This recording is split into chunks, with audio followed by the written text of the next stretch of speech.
Welcome to study go with Zeenat. आज इस video में हम बीएनएसएस का चैप्टर नंबर 7 डिस्कस करेंगे। इस चैप्टर में सेक्शन 94 से लेकर 110 तक के जो प्रोविजन दे रखे हैं ये बताते हैं कि कोर्ट में अगर कोई चीज़ प्रोड्यूस करवानी है तो उसके लिए क्या प्रोसेस इशू किए जा सकते हैं। जैसे कि सेक्शन 94 में कोर्ट इशू कर दिए summons, officer in charge of police station issue कर रहा है return order. Section 95 of BNSS में पोस्टल अथॉरिटी की कस्टडी में जो आइटम है इसके लिए रिक्विजिशन ऑर्डर जारी किया जा रहा है। कौन सी अथॉरिटी कर रही है वो सेक्शन 95 जब हम पढ़ेंगे तभी आपको बताएंगे।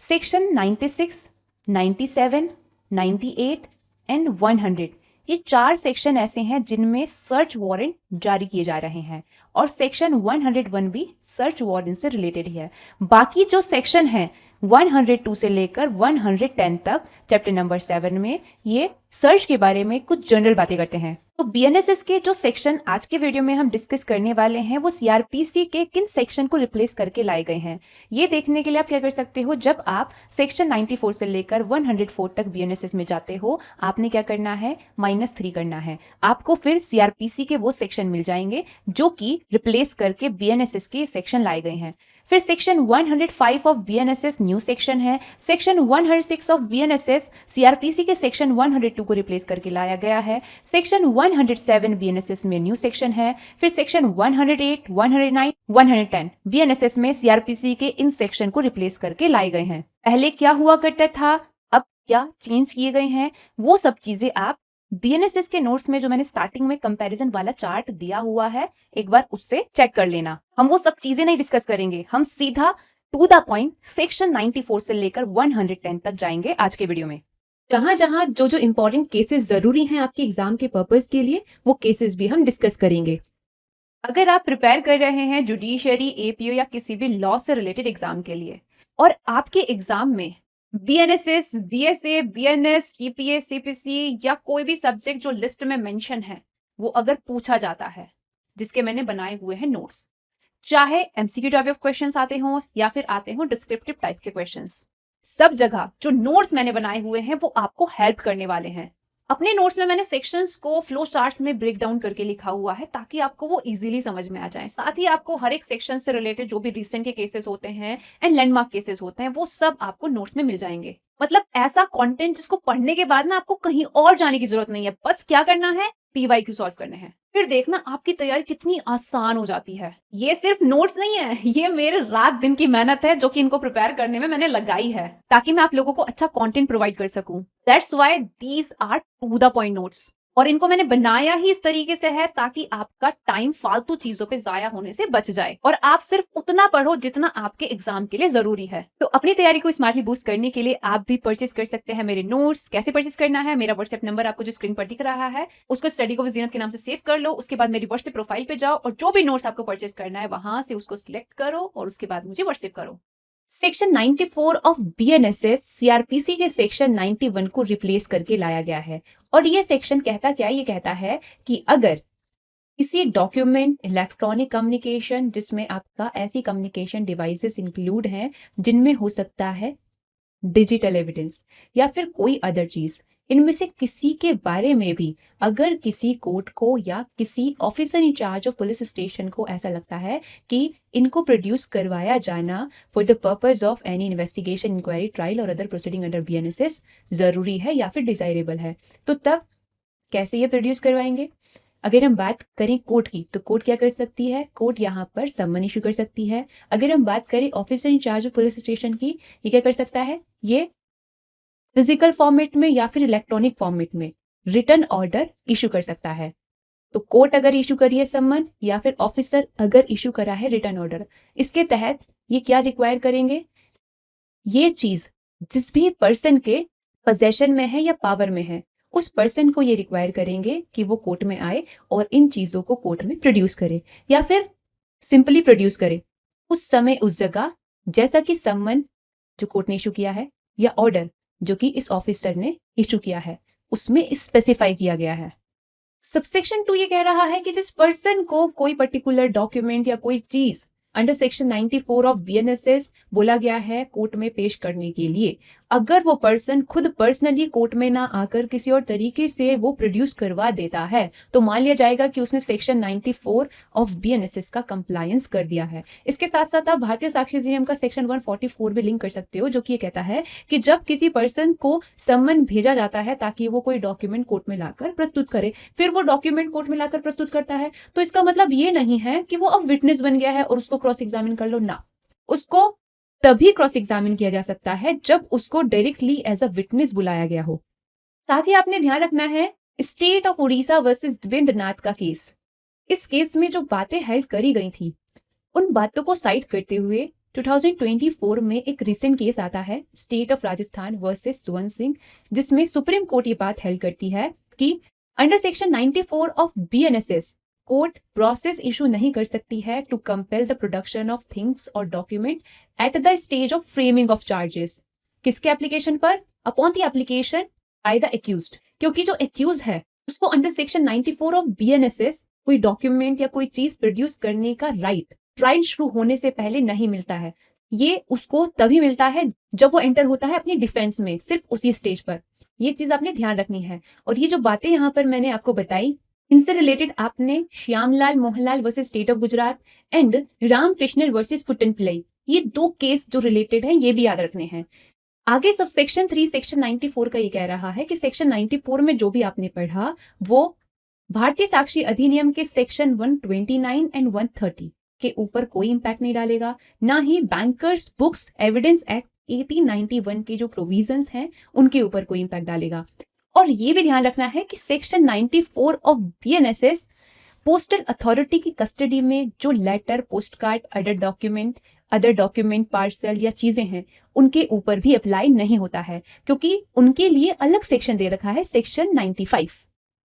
तो सेक्शन 95 ऑफ बीएनएसएस क्या कहता है? ये कहता है कि अगर कोई डॉक्यूमेंट, पार्सल या थिंग, जिसको हम इन शॉर्ट कहेंगे कोई चीज, अगर पोस्टल अथॉरिटी की कस्टडी में है और उस चीज की जरूरत पड़ रही है इन्वेस्टिगेशन, इंक्वायरी, ट्रायल या बीएनएसएस के तहत चली किसी अदर प्रोसीडिंग के दौरान, तो तब district magistrate, chief judicial magistrate, court of session या फिर हाई कोर्ट, इनमें से कोई भी क्या कर सकते हैं, पोस्टल अथॉरिटी से रिक्वायर कर सकते हैं कि पोस्टल अथॉरिटी उस चीज को डिलीवर करे उस पर्सन को जैसा कि इन्होंने डायरेक्ट किया है। वहीं अगर यहाँ पर जो चीजें हैं उनमें से किसी की भी जरूरत पड़ती है किसी एग्जीक्यूटिव मजिस्ट्रेट को या जुडिशियल मजिस्ट्रेट को या फिर कमिश्नर ऑफ पुलिस को या फिर डिस्ट्रिक्ट सुपरिटेंडेंट ऑफ पुलिस को सेम पर्पस के लिए, तो तब वो पोस्टल अथॉरिटी से उस चीज की डिलीवरी रिक्वायर नहीं कर सकते हैं, बल्कि ये पोस्टल अथॉरिटी से रिक्वायर कर सकते हैं कि जो पोस्टल अथॉरिटी है वो जो चीज इनको चाहिए वो चीज तलाश करके, ढूंढ के, डिटेन करके रख ले अपने पास, जब तक कि ऊपर वाली कोर्ट से ये ऑर्डर लेकर नहीं आ जाते हैं उसकी डिलीवरी का।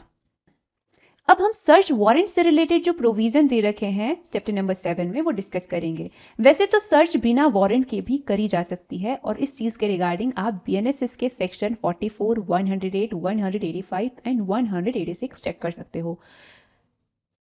वहीं अगर सर्च वारंट के तहत सर्च की जाती है तो तब सवाल ये आता है कि सर्च वारंट है क्या चीज। सर्च वारंट कोर्ट या मजिस्ट्रेट के द्वारा इशू किया गया ऐसा रिटन ऑर्डर है जो कि किसी पुलिस या किसी अदर पर्सन को अथॉरिटी देता है कि वो किसी जगह पर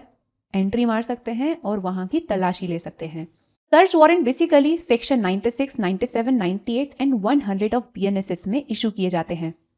सेक्शन 96 से आपको जानने को मिलेगा कि कोई भी कोर्ट यहाँ पर जो ग्राउंड मेंशन है इन ग्राउंड के आधार पर सर्च वारंट इशू कर सकती है। वहीं अगर पोस्टल कस्टडी में जो आइटम है उसकी अगर करवानी है तलाशी तो उसके लिए सर्च वारंट इशू कर सकता है डिस्ट्रिक्ट मजिस्ट्रेट या फिर चीफ जुडिशियल मजिस्ट्रेट। इनके अलावा कोई other authority search warrant postal custody में जो आइटम है उसकी तलाशी के लिए नहीं कर सकती है इशू। इसीलिए section 507 clause B of BNSS में ये कहा गया है कि डिस्ट्रिक्ट मजिस्ट्रेट या फिर सीजीएम जो है, जो कि यहाँ पर सर्च वारंट इशू करने के लिए फॉर द आइटम जो कि पोस्टल कस्टडी में है ऑथोराइज है। इसके अलावा अगर कोई और ही मजिस्ट्रेट सर्च वारंट इशू कर दे तब ये ऐसी इरेगुलरिटी मानी जाएगी जो कि प्रोसीडिंग को विशिएट कर देगी, प्रोसीडिंग को वॉइड कर देगी। अंडर सेक्शन 97 ऑफ बीएनएसएस उस जगह तलाशी किए जाने का सर्च वारंट इशू किया जा रहा है जहां सस्पिशन हो रहा है किस चीज का कि कोई स्टोलन प्रॉपर्टी या ऑब्जेक्शनेबल आर्टिकल हो सकता है। अंडर सेक्शन 98 उस जगह तलाशी लिए जाने के लिए सर्च वारंट जारी किया जा रहा है जिस जगह सर्टेन फॉरफिटेड पब्लिकेशन हो सकते हैं। अब ये फॉरफिटेड पब्लिकेशन क्या है ये हमें सेक्शन नंबर 98 से ही पता चलेगा। वहीं अंडर सेक्शन 100 जो सर्च वारंट जारी हो रहा है वो किया जा रहा है रॉन्गफुली कन्फाइन किए गए पर्सन को तलाश करने के लिए। इस तरीके से ना इसको अपन लोग ऐसा भी मानते हैं कि ये रिट ऑफ हबियस कॉर्पस से मिलता जुलता है। सेक्शन 96 बीएनएसएस का बताता है कि किन किन सिचुएशंस में सर्च वारंट इशू किए जा सकते हैं। ये कहता है कि अगर डॉक्यूमेंट या कोई चीज प्रोड्यूस करवाने के लिए सेक्शन 94 में जो सम्मन या सेक्शन 95 में जो रिक्वायर किया गया था अगर उसका कंप्लायंस नहीं किया जाता है या फिर इस चीज का लाइक्लीहुड है कि उसका कंप्लायंस नहीं किया जा सकता है या फिर अगर कोर्ट को पता ही नहीं है कि जो डॉक्यूमेंट या चीज उन्हें चाहिए वो आखिर है किसके पोजेशन में या फिर किसी इंक्वायरी ट्रायल या प्रोसीडिंग के लिए जनरल सर्च या इंस्पेक्शन करवाना जरूरी है। तो इन तीनों में से कोई भी ग्राउंड अगर एग्जिस्ट करता है तब कोई भी कोर्ट सर्च वारंट इशू कर सकती है। और जब सर्च वारंट के तहत किसी एक्यूज की प्रीमाइस पर तलाशी ली जाती है तब वो ये नहीं कह सकता है कि under article 20 close 3 of Indian constitution जो उसको मिला हुआ है सेल्फ इंक्रिमिनेशन के अगेंस्ट फंडामेंटल राइट उसका वो वायलेशन कर रही है। ये कहा गया था रामकृष्णन वर्सेस कुट्टन पिलाई के केस में। सबसेक्शन 2 ये कह रहा है तो यहाँ पर सबसेक्शन 1 में सर्च वारंट कोर्ट इशू कर रही है उस वारंट में ये फिक्स करके कि किस जगह पर तलाशी लेनी है सर्च को कोर्ट लिमिट कर सकती है। तो सर्च वारंट में जो भी मतलब जगह स्पेसिफाई करेगी फिर सिर्फ और सिर्फ उस जगह ही वो भी सर्च वारंट को एग्जीक्यूट करने गया है ऑफिसर वो सर्च करेगा और इंस्पेक्शन करेगा। सेक्शन 96 का सबसेक्शन 3 मैंने आपको पहले ही बता दिया कि अगर कोई पोस्टल कस्टडी में आइटम है उसकी अगर तलाशी करवानी है तो उसकी तलाशी के लिए जो सर्च वारंट है वो सिर्फ और सिर्फ डिस्ट्रिक्ट मजिस्ट्रेट या फिर चीफ जुडिशियल मजिस्ट्रेट ही इशू कर सकता है। इनके अलावा अगर कोई और मजिस्ट्रेट करता है तो तब as per section 507 clause B of BNSS ये ऐसी इरेगुलरिटी होगी जो कि प्रोसीडिंग को वॉइड बना देगी। अब आप कहोगे कि हमने सेक्शन 95 में तो ये पढ़ा था कि जो एग्जीक्यूटिव मजिस्ट्रेट हैं या जुडिशियल मजिस्ट्रेट हैं या कमिश्नर ऑफ पुलिस हैं या डिस्ट्रिक्ट सुपरिटेंडेंट्स ऑफ पुलिस हैं ये क्या कर सकते हैं पोस्टल अथॉरिटी से रिक्वायर कर सकते हैं कि वो तलाशी करे और जो आइटम उनको चाहिए उसको वो डिटेन करके रखे अगर मिल जाए। तो ये क्या चीज़ है यहाँ पर जो सर्च करवाई जा रही है यहाँ पर पोस्टल अथॉरिटी से ही बोला जा रहा है कि तुम तलाशी ले लो कि तुम ढूंढ लो जो चीज़ हमें चाहिए वो तुम्हारे पास है या नहीं अगर है तो फिर उसको डिटेन करके रख लो जब तक कि हम ऊपर की जो कोर्ट है इनसे ऑर्डर नहीं लेकर आ जाते हैं। यहाँ पर सर्च वारंट नहीं कर रहे हैं ये जारी। सर्च वारंट में तो ऐसा होता है ना कि सर्च वारंट में जिसको ऑथोराइज किया गया है वो जाएगा पोस्टल अथॉरिटी के वहां पर तलाशी लेने। आई होप आपको ये चीज क्लियर हो गई हो। सेक्शन 97 ऑफ बीएनएसएस ऐसी जगह तलाशी के लिए सर्च वारंट इशू किए जाने के बारे में बात करता है जिस जगह संदेह हो रहा है कि कोई स्टोलन प्रॉपर्टी या फॉर्ज डॉक्यूमेंट वगैरह हो सकता है। ये सेक्शन आखिर क्या कहता है ये पढ़ने से पहले आपको ये चीज़ ध्यान देनी है कि सेक्शन 97, 100,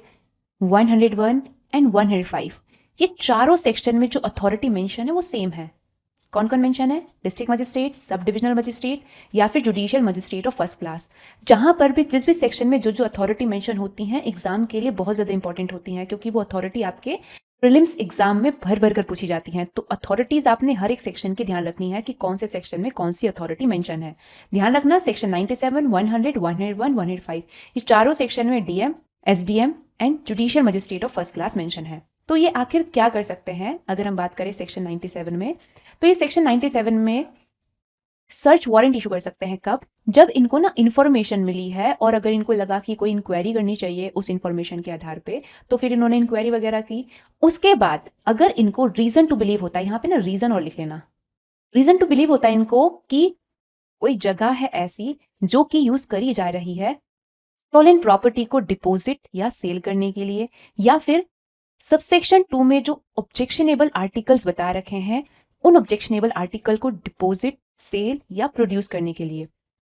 तो तब उस जगह पर तलाशी करवाने के लिए ये क्या कर सकते हैं, सर्च वारंट इशू करके ऑथोराइज कर सकते हैं किसी ऐसे पुलिस ऑफिसर को जो कि कांस्टेबल की रैंक से नीचे का नहीं है। क्या करने के लिए कि वो पुलिस ऑफिसर क्या करे, जो नेसेसरी असिस्टेंस उसको चाहिए उस नेसेसरी असिस्टेंस के साथ उस सस्पेक्टेड प्लेस पर वो जाए, एंट्री ले और वारंट में जैसे बताया गया है उस अकॉर्डिंग वहां पर तलाशी ले। अगर कोई सस्पेक्टेड स्टोलन प्रॉपर्टी या ऑब्जेक्शनेबल आर्टिकल मिलता है तो उसको सीज करे। सीज करने के बाद उसको या तो मजिस्ट्रेट को कन्वे कर दे, मजिस्ट्रेट के पास पहुंचवा दे, या उसकी वहीं पर देखभाल करे या उसको सेफली सिक्योर करे। अगर वहां पर कोई पर्सन ऐसा मिलता है जिस पर संदेह हो रहा है कि इसका कुछ तो लेना देना है उस प्रॉपर्टी या आर्टिकल से, जो कि जान पड़ रहा है या जिस पर संदेह हो रहा है कि वो स्टोलन है या फिर ऑब्जेक्शनेबल आइटम है, तो ऐसे पर्सन को अरेस्ट करे और मजिस्ट्रेट के समक्ष प्रस्तुत करे। अब क्वेश्चन ये आता है कि जिस ऑब्जेक्शनेबल आर्टिकल की बात यहाँ पर करी गई है वो क्या क्या हो सकते हैं। वो एज पर सबसेक्शन 2 हो सकते हैं counterfeit coin, metal piece violating the coinage act 2011 और imported against custom act 1962 notifications, और काउंटरफिट करेंसी नोट्स और stamps, forge document, false seals, obscene objects within the meaning of section 294 of BNS, या फिर कोई instrument और material जो कि in article को प्रोड्यूस करने के लिए है। सेक्शन 98 ऑफ BNSS ये कहता है कि अगर कोई न्यूज़पेपर, बुक या डॉक्यूमेंट चाहे कहीं पर भी प्रिंट किया गया हो, कंटेन करता है ऐसा मैटर जो कि BNS के सेक्शन 152, 196, 197, 294, 295 या 299 के तहत पनिशेबल है, तो तब ऐसे न्यूज़पेपर, बुक, डॉक्यूमेंट की हर कॉपी को स्टेट गवर्नमेंट के पास पावर है बाय नोटिफिकेशन फॉरफिटेड डिक्लेयर करने की, कि अब वो तो स्टेट गवर्नमेंट के द्वारा फॉरफिट कर लिया जा चुका है। फिर इंडिया में कहीं पर भी कोई भी पुलिस ऑफिसर उसको क्या कर सकता है, सीज कर सकता है। वहीं कोई भी मजिस्ट्रेट ऐसे पुलिस ऑफिसर को जो कि सब इंस्पेक्टर की रैंक से नीचे का नहीं है, सर्च वारंट इशू करके ऑथोराइज कर सकता है। किस चीज के लिए ऑथोराइज कर सकता है, अगर किसी भी जगह ये मटेरियल हो सकता है या फिर रीजनेबल सस्पिशन हो रहा है कि किसी पर्टिकुलर जगह ये हो सकता है, तो उस जगह पर एंट्री मारने की और तलाशी लेने की सर्च वारंट के तहत कोई भी मजिस्ट्रेट ऐसे पुलिस ऑफिसर को अथॉरिटी दे सकता है जो कि सब इंस्पेक्टर की रैंक से नीचे का नहीं है। सबसेक्शन 3 ये कह रहा है कि सेक्शन 98 के तहत जो एक्शन ले लिया जाता है,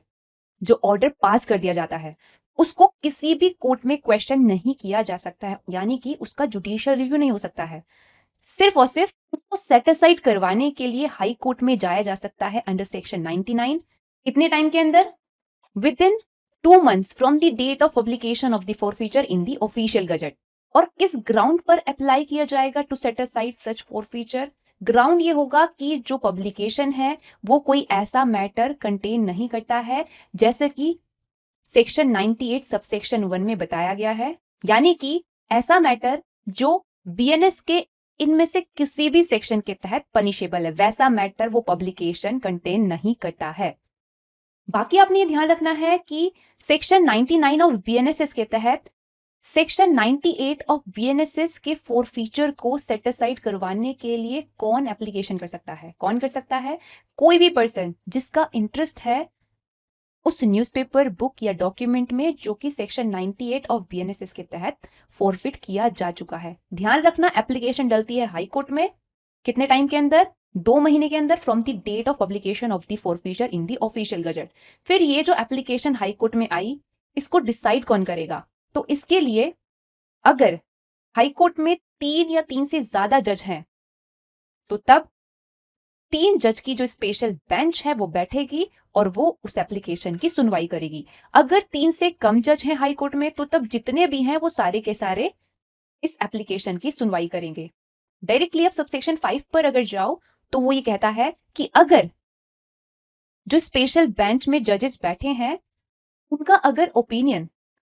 अलग होता है तो तब तो डिसीजन वो आएगा जो कि फॉलो करेगा मेजॉरिटी ओपिनियन को। सबसेक्शन 3 कह रहा है कि इस चीज का प्रूफ देने के लिए कि जो न्यूज़पेपर है वो ऐसा कोई मैटर कंटेन नहीं करता है जो कि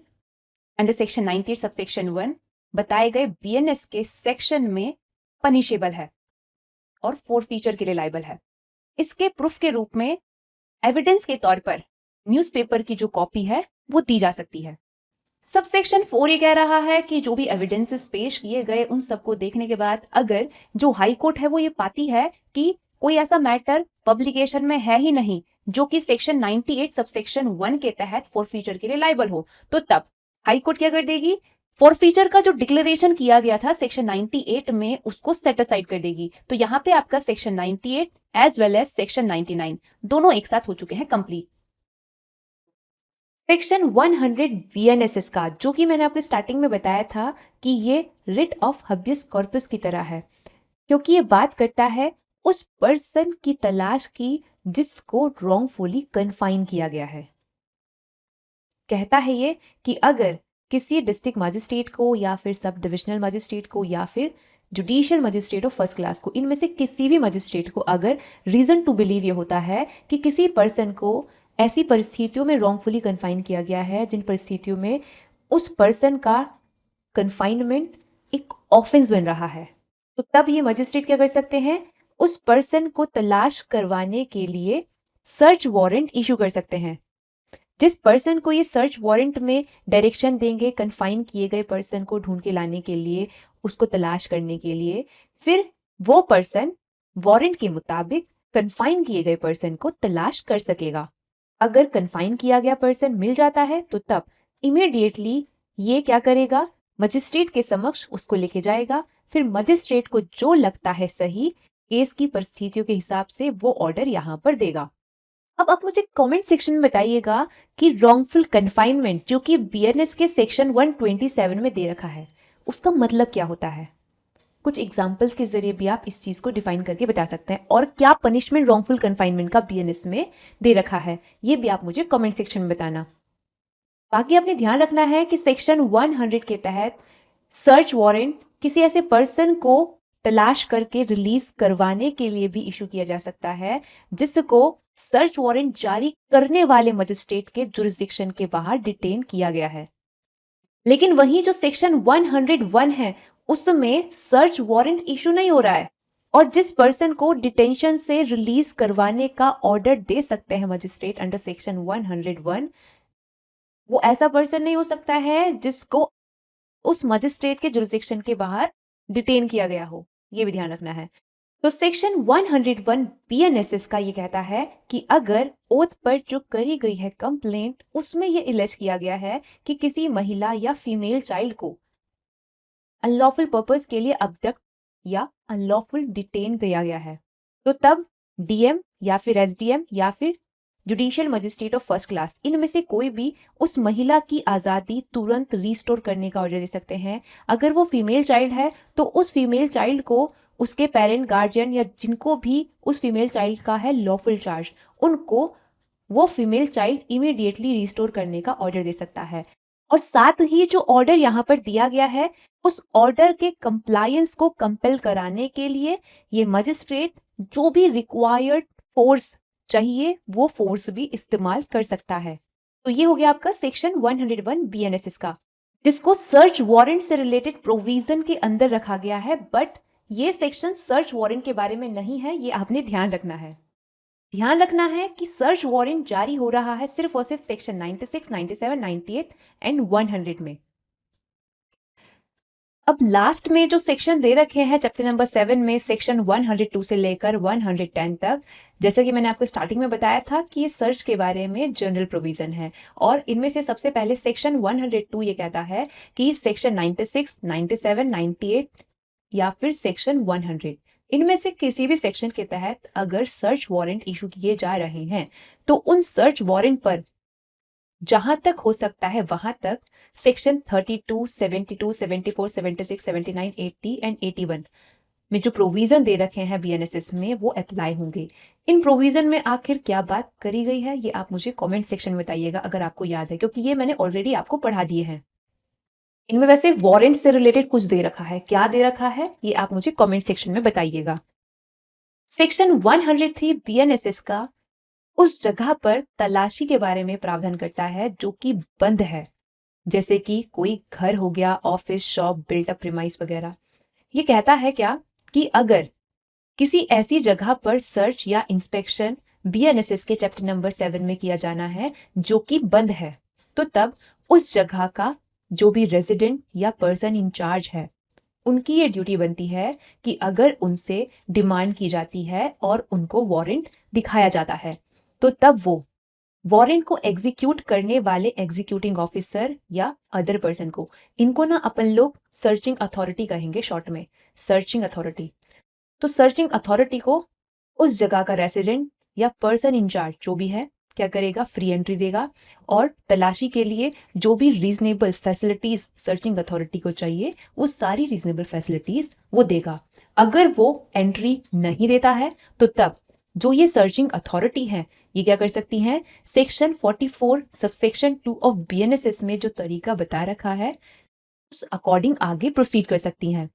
सबसेक्शन 3 ये कह रहा है कि जिस जगह ये तलाशी लेने गए उस जगह पर या उसके आसपास कोई पर्सन ऐसा है जिसके संबंध में सर्चिंग अथॉरिटी को रीजनेबल सस्पिशन ये हो रहा है कि वो कोई ऐसा आर्टिकल छुपा रहा है जिसकी तलाश करने यहाँ पर आए हैं, तो तब सर्चिंग अथॉरिटी क्या कर सकती है, उस पर्सन की भी तलाशी ले सकती हैं। अगर वो पर्सन कोई महिला है तो तब उस महिला की तलाशी डिसेंसी का ख्याल रखते हुए कोई दूसरी महिला के द्वारा ही करी जाएगी। और ये तलाशी जो की गई है उस पर्टिकुलर पर्सन की, उस तलाशी में जो भी आइटम मिले उनकी एक लिस्ट बनाई जाएगी और उस लिस्ट की एक कॉपी जिस पर्सन की तलाशी ली गई थी उस पर्सन को दे दी जाएगी। सबसेक्शन 4 ये कह रहा है कि अंडर सेक्शन 103 जिस जगह पर तलाशी करने गए हैं उस जगह तलाशी करने से पहले सर्चिंग अथॉरिटी को क्या करना पड़ेगा, वो जगह जिस भी लोकेलिटी में है उस लोकेलिटी के 2 या 2 से ज़्यादा इंडिपेंडेंट रिस्पेक्टेबल इनहैबिटेंट को बुलाना पड़ेगा ताकि वो उस तलाशी को विटनेस करें। अगर उस लोकेलिटी के अवेलेबल नहीं है या फिर आ ही नहीं रहे हैं तो तब किसी अनदर लोकेलिटी के बुला लो, कोई दिक्कत नहीं है। जिनको भी बुला रहे हैं उनको ना रिटर्न ऑर्डर इशू करके बुलाया जा सकता है, यहाँ पर आप मे कर लेना इसको। अब सीधे इस पॉइंट के साथ सबसेक्शन 8 को आप लिंक करो जो कि कहता है कि जिसको भी सर्च विटनेस करने के लिए रिटर्न ऑर्डर देकर बुलाया गया था वो पर्सन अगर बिना रीजनेबल कॉज के सर्च को विटनेस करने से रिफ्यूज करता है या नेग्लेक्ट करता है तो तब माना जाएगा कि उसने कर दिया है वो ऑफेंस जो कि पनिशेबल है अंडर सेक्शन 202 ऑफ बीएनएस। अब सीधे आ जाओ सबसेक्शन 5 पे जो कि कह रहा है कि जिनको सर्च के दौरान एज अ विटनेस बुलाया गया वो अगर आ जाते हैं तो फिर उनकी मौजूदगी में अब तलाशी उस जगह पर ली जाएगी। तलाशी में जो भी आइटम सीज किए गए उनकी एक लिस्ट बनाई जाएगी और उसमें मेंशन किया जाएगा कि कहाँ कहाँ से उनको सीज किया गया और ये काम कौन करेगा, ये काम करेगा सर्चिंग अथॉरिटी। और फिर उस लिस्ट पर जो विटनेसेस हैं वो साइन करेंगे। कल के दिन अगर इन विटनेसेस को कोर्ट में बुलाना है तो ये यूं ही नहीं आएंगे कोर्ट में, तभी आएंगे जब इनको स्पेशली सम्मन करके बुलाया जाता है। सबसेक्शन 6 ये बता रहा है कि जिस जगह पर तलाशी ली जा रही है उस जगह का ऑक्यूपेंट या उसके बिहाफ में कोई और ये राइट रखता है कि उसको अलाउ किया जाए उस दौरान मौजूद रहने के लिए जब तलाशी ली जा रही है उस जगह पर। और ये जो लिस्ट यहाँ पर प्रिपेयर करी गई थी उसकी ना इन विटनेसेस से साइन वाइन करवा कर एक कॉपी इस ऑक्यूपेंट को या इसके बिहाफ पे जो भी मौजूद है इसका रिप्रेजेंटेटिव उसको भी दी जाएगी। तो यहां पर आपका सेक्शन 103 होता है कंप्लीट। सेक्शन 104 बीएनएसएस का ये बताता है कि अगर बियॉन्ड जुरिस्डिक्शन जो तलाशी की गई, जिस चीज के लिए तलाशी की गई, अगर वो चीज मिल जाती है तो उसका निपटारा कैसे किया जाएगा। कहता है ये कि सर्च वारंट अगर इसको इशू करने वाली कोर्ट के लोकल जुरिस्डिक्शन के बियॉन्ड एग्जीक्यूट किया जाता है और जिस चीज के लिए सर्च की जा रही है वो चीज मिल जाती है तो तब वो seized item along with the list जो सीज्ड आइटम की प्रिपेयर करी गई है इमीडिएटली सर्च वारंट को इशू करने वाली कोर्ट के समक्ष ले जाई जाएगी। वो भी सिर्फ तभी जब सर्च ऑफ प्लेस से सर्च वारंट इशू करने वाली कोर्ट से ज्यादा पास कोई अनदर मजिस्ट्रेट की कोर्ट नहीं है जिसको उस जगह का जुरिस्डिक्शन है जहां पर सर्च करी गई। अगर ऐसा है कि किसी और मजिस्ट्रेट की कोर्ट ज्यादा पास है, जिसके जुरिस्डिक्शन में वो जगह आती है जहां पर सर्च की गई, तो तब वो लिस्ट और वो सीज्ड आइटम उस नियरेस्ट मजिस्ट्रेट के पास लेकर जाया जाएगा। फिर वो नियरेस्ट मजिस्ट्रेट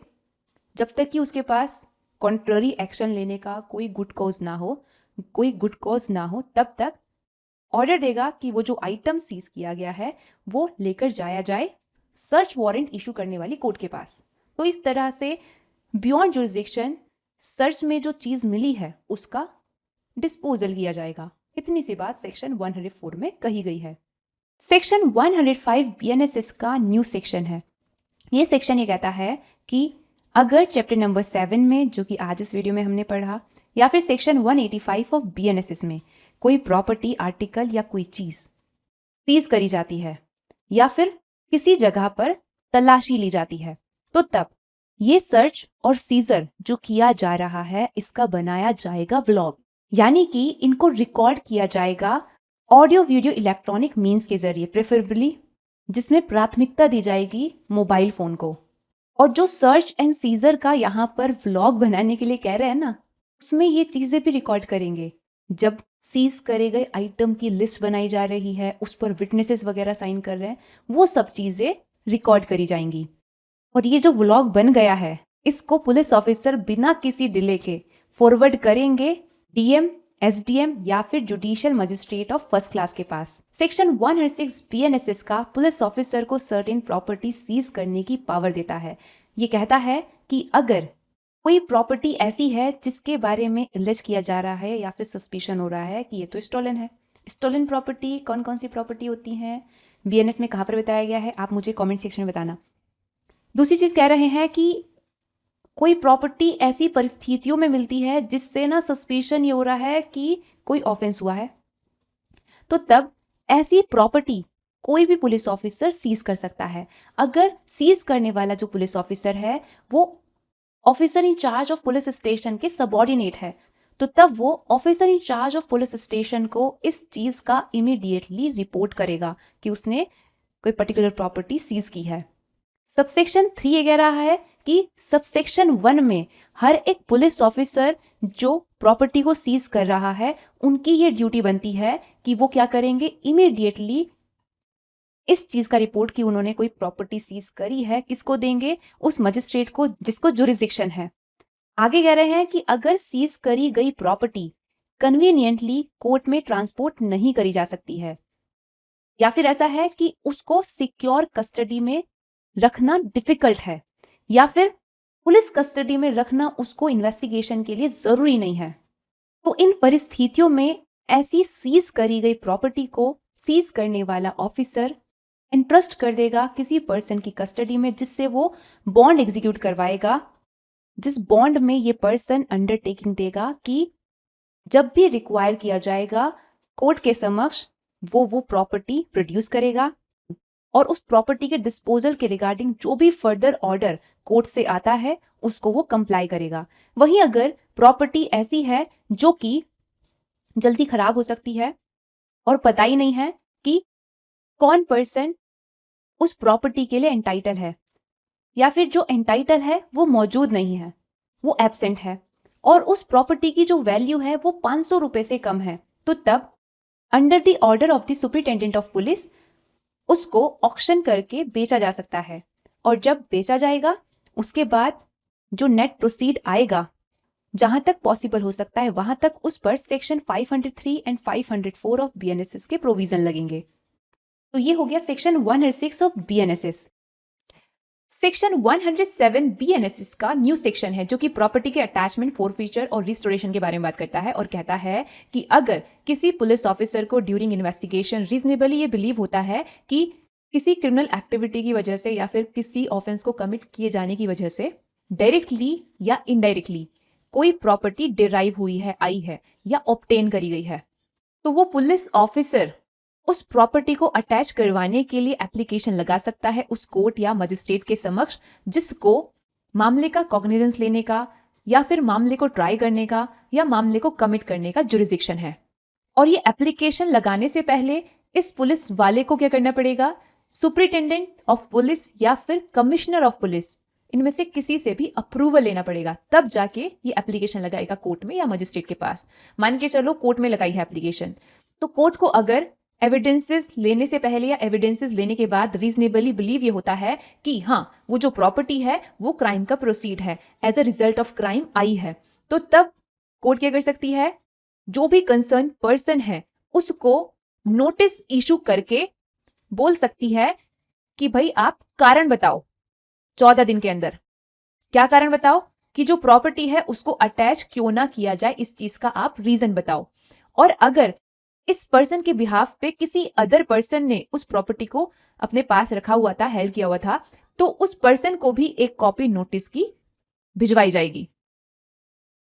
फिर अगर कोई एक्सप्लेनेशन इस चीज के रिगार्डिंग दिया जाता है और जो भी मटेरियल फैक्ट कोर्ट के समक्ष होते हैं अवेलेबल, इस पॉइंट को भी यहां पर आप ऐड कर लेना, और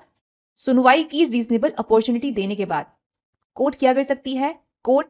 जो भी प्रॉपर्टी या उसका पार्ट पाती है कि हाँ ये क्राइम का प्रोसीड है, उसको अटैच किए जाने का ऑर्डर दे सकती है। वहीं अगर जिस पर्सन को बोला गया था कि आप आओ और कारण बताओ कि क्यों प्रॉपर्टी अटैच ना करी जाए, उसको टाइम दिया गया था ना कि 14 दिन के अंदर आओ, तो वो 14 दिन के अंदर अगर अपीयर नहीं होता है या फिर अपने केस को रिप्रेजेंट नहीं करता है, तो तब कोर्ट क्या कर सकती है, उसके अगेंस्ट एक्स पार्टे ऑर्डर दे सकती है। इसके अलावा एक और चीज ये है कि सबसेक्शन 2 में चाहे नोटिस देने के लिए कुछ भी क्यों ना लिखा हो, उस सब से हमें कोई मतलब नहीं है। अगर ऐसा है कि सबसेक्शन 2 वाला जो नोटिस है वो अगर इशू किया जाए, क्या हो सकता है, उसको इशू करने से अटैचमेंट या सीजर जो करवाया जा रहा है उसका पर्पस डिफीट हो सकता है। तो इन दैट सिचुएशन कोर्ट क्या कर सकती है, अटैचमेंट या सीजर का इंटरिम एक्स पार्टे ऑर्डर दे सकती है। ऐसा इंटरिम एक्स पार्टे ऑर्डर जो कि तब तक वैलिड रहेगा जब तक सबसेक्शन 6 में कोई ऑर्डर पास नहीं कर दिया जाता। अब सबसेक्शन 6 में क्या ऑर्डर दिया जा रहा है, तो अगर अटैच की गई या सीज करी गई जो प्रॉपर्टी है वो निकलती है क्राइम का प्रोसीड, तो तब कोर्ट डिस्ट्रिक्ट मजिस्ट्रेट को ऑर्डर देगी कि डिस्ट्रिक्ट मजिस्ट्रेट क्या करे, उस क्राइम से जो भी अफेक्टेड पर्सन है उनके बीच उस प्रोसीड को रेटेबली डिस्ट्रीब्यूट करे, यानी कि जिसका जो प्रोपोर्शन में प्रोसीड बन रहा है उस प्रोपोर्शन में among the affected person of the crime distribute करे। जैसे ही डिस्ट्रिक्ट मजिस्ट्रेट को यह ऑर्डर मिलेगा, डिस्ट्रिक्ट मजिस्ट्रेट ऑर्डर मिलने की तारीख से 60 दिन के अंदर या तो खुद डिस्ट्रीब्यूट करेगा क्राइम के प्रोसीड को among the affected person of the crime, या फिर ये चीज वो करवाएगा किसी सबऑर्डिनेट ऑफिसर को इस चीज के लिए ऑथोराइज करके उस सबऑर्डिनेट ऑफिसर से। सबसेक्शन 8 कह रहा है कि अगर कोई क्लेमेंट ही नहीं है जिसको क्राइम का प्रोसीड दिया जाए, या फिर कोई क्लेमेंट असर्टेन ही नहीं हो पाया है जिसको क्राइम का प्रोसीड दिया जाए, पता ही नहीं चल रहा है कि who is the person affected by the crime, तो तब वो प्रोसीड, या फिर अगर डिस्ट्रीब्यूट करने के बाद कुछ बचा है सरप्लस, तो तब वो surplus will be forfeited to the government, यानी कि अब वो गवर्नमेंट को जाएगा, अब वो है गवर्नमेंट के कब्जे में। तो यहां पे आपका सेक्शन 107 बीएनएसएस का होता है कंप्लीट। सेक्शन 108 बीएनएसएस का ये कहता है कि जिस जगह पर तलाशी करवाने के लिए सर्च वारंट इशू करने के लिए कोई मजिस्ट्रेट कॉम्पिटेंट है, उस जगह तलाशी उसकी मौजूदगी में ली जाए, ऐसा डायरेक्शन मजिस्ट्रेट दे सकता है।